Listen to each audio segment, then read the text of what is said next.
I was diagnosed with stage 3 chronic kidney disease. Maraming mga kailangan intindihin, no? But, na-refer sa akin ito, Max GXL. Ayan. So, oras na natin para mag-take ng medicine at this time. Okay? So, inumin muna natin, guys.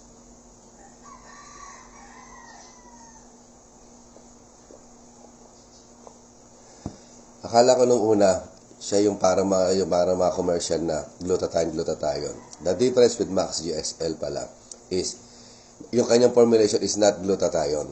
No, sa pagkakaintindi ng iba.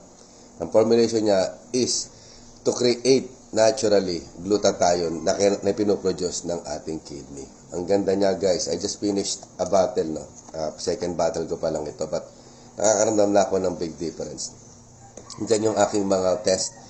I will make a documentation for this and show it to you pag nagpa-test ulit tayo ulit.